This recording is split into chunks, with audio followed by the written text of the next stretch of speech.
Hello friends, हम लोग इस सेशन में S03 जो मैरीन इंश्योरेंस का है, मैरीन कार्गो इंश्योरेंस, ये पहले जो है दो बुक्स में थी, IC60 और IC66। इन दोनों बुक्स को कंबाइन करके मैरीन कार्गो इंश्योरेंस है जो सर्वेयर्स के लिए स्पेशली डिजाइन की गई है, S03। तो हम लोग इसका आज डिस्कशन शुरू करेंगे। चैप्टर 1 है introduction to marine cargo insurance. अब मैरीन कार्गो इंश्योरेंस में जो मैरीन वर्ड है वो समुद्र से संबंधित है। तो ये जो ऑक्सफोर्ड इंग्लिश डिक्शनरी है उसमें जो डिफाइन किया गया है कि मैरीन मीन्स कि जो समुद्र से संबंधित कोई चीजें हैं वो मैरीन के उसमें आता है। वो चाहे शिपिंग से हो या नौसेना से संबंधित कोई चीज हो। अदरवाइज जो मैरीन इंश्योरेंस है वो उसको अगर देखा जाए तो काफी वाइडर सब्जेक्ट है, काफी बड़ा सब्जेक्ट है, लेकिन ये इंडिकेट करता है कि समुद्र से संबंधित कोई बीमा है जो हम लोग यहाँ पे डिस्कस करेंगे। समुद्री बीमा को निम्नलिखित श्रेणियों में विभाजित किया जा सकता है। इनको कैटेगरी है इसमें। नंबर 1 आता है मैरीन कार्गो इंश्योरेंस। इसमें समुद्र, वायु, रेल, सड़क, अंतर्देशीय जलमार्ग, पंजीकृत डाक पार्सल और कोरियर के माध्यम से परिवहन के किसी भी साधन द्वारा एक स्थान से दूसरे स्थान पर पारगमन, ट्रांजिट में जो है इसका बीमा शामिल होता है। तो इसमें कहते हैं चाहे वो समुद्री रास्ते से हो या वायु से हो, वायु से अगर होगा तो जो एरोप्लेन से होगा, बाई रेल ट्रांजिट हो सकता है, बाई रोड ट्रांजिट हो सकता है, और दूसरा अंतर्देशीय जल, इनलैंड वाटर।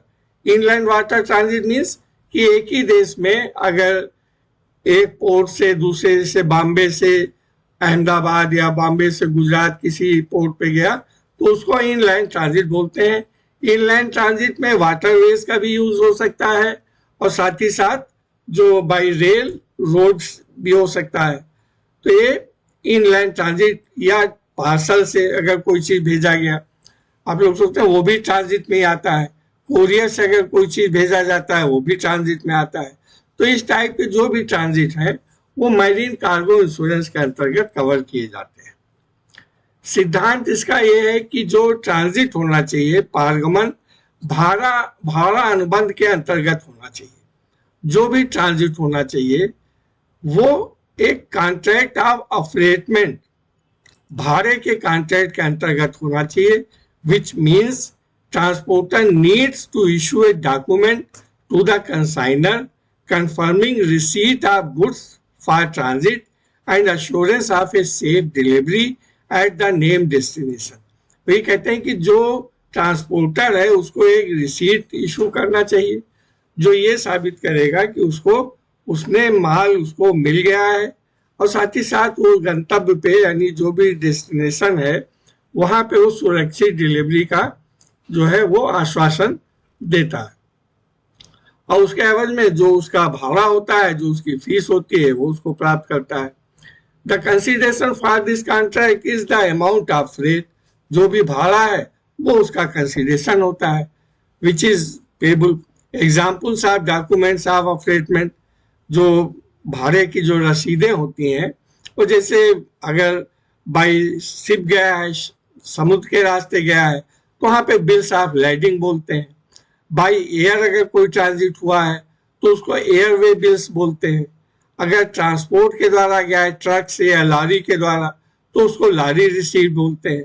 अगर बाई रेल गया है तो उसको रेलवे रिसीट।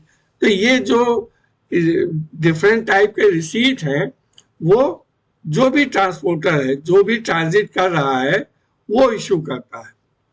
ठीक है ना। तो एक कैटेगरी तो होगी मैरीन कार्गो इंश्योरेंस जिसमें जो भी सामान है उसको ट्रांजिट के लिए मैरीन कार्गो इंश्योरेंस का यूज किया जाता है। फिर नेक्स्ट इसकी ब्रांच आती है marine hull insurance. Insurance of ships, yard, barges, tugs and other floating equipment during maritime operations against the loss of और डैमेज टू द हल and machinery is covered under marine hull insurance. यहाँ पे कह रहे हैं जो भी ship वगैरह हैं या जो नावें हैं या जो बार्जेस होते हैं, टग्स होते हैं, तो ये जो भी फ्लोटिंग इक्विपमेंट है जितने भी, उनका जो इंश्योरेंस है वो मैरीन हल इंश्योरेंस में डील किया जाता है। Insurance during the construction of vessels as also during breaking of vessels would also fall under the class of insurance. तो मैरीन हल इंश्योरेंस में क्या क्या आ गया? एक तो जो शिप है या नावें हैं या और जो भी डिफरेंट टाइप्स के जो फ्लोटिंग इक्विपमेंट हैं उनका इंश्योरेंस आ गया। साथ ही साथ अगर कोई शिप बन रहा है ड्यूरिंग कंस्ट्रक्शन, कोई नया शिप बन रहा है या कोई शिप रिपेयर हो रहा है, तो उस जहां पे बनेगा जिस जगह पे, तो ड्यूरिंग कंस्ट्रक्शन भी शिप का इंश्योरेंस होता है। साथ ही साथ जो शिप है उनको ब्रेक किया जाता है। शिप जब पुराने हो गए, जब वो यूजलेस हो गए, क्या वो समुद्र पे जो है जो जोखिम है समुद्र का वो नहीं उठा सकते हैं, तो ऐसे शिप को फिर ब्रेक कर दिया जाता है। उसमें बहुत सारे आइटम्स होते हैं, स्टील और सब चीजें जो फिर से यूज हो सकती हैं। तो इन सभी चीजों का जो इंश्योरेंस है वो मैरीन हल इंश्योरेंस के अंतर्गत आता है। तीसरी चीज आती है marine DSU. DSU means delayed startup. This is insurance of loss of profits and fixed expenses, namely standing charges. तो ये वहां पे होता है। DSU covers are always given in conjunction with marine cargo insurance where project material are in transit. तो DSU जो है, जैसे फायर इंश्योरेंस में आप लोगों ने देखा होगा उसमें लॉस ऑफ प्रॉफिट इंश्योरेंस होता है, उसी तरीके से ये डीएसयू इंश्योरेंस होता है जो प्रॉफिट को और फिक्स्ड एक्सपेंसेस जो होते हैं उनको कवर करता है। किस स्थिति में? सपोज कीजिए कोई प्रोजेक्ट है जिसकी मशीनरी और इक्विपमेंट जो है बाहर से आना है, फॉरेन से आना है, तो ऐसे उसमें क्या होगा कि फॉरेन को ऑर्डर दिया जाएगा। वहां पे अगर कोई पर्टिकुलर स्पेशल टाइप की मशीन है तो मैन्युफैक्चरर उसको बनाएगा, बनाने के बाद वहां से वो डिस्पैच करेगा, डिस्पैच करने के बाद आया, लेकिन रास्ते में कोई दुर्घटना हो गया। तो दुर्घटना होने के कारण जिस मशीनरी को 1 महीने के अंदर बॉम्बे पोर्ट पहुंच जाना चाहिए, वो एक्सीडेंट होने के कारण उसको 3 महीने लग गए। तो जो 2 महीने का एक्स्ट्रा टाइम लगा, उसकी वजह से जो प्रोजेक्ट था, प्रोजेक्ट भी डिले हो गया। तो आप प्रोजेक्ट जब मशीनरी आएगी, उसका इंस्टॉलेशन होगा, बाकी चीजें होंगी तब, तो दैट मीन्स कि 2 महीने का डिले हुआ। तो जो प्रोजेक्ट 1 जनवरी को पूरा हो जाना था, स्टार्ट हो जाना था, वो 1 जनवरी से स्टार्ट ना हो के कब होगा? अब 1 मार्च से होगा।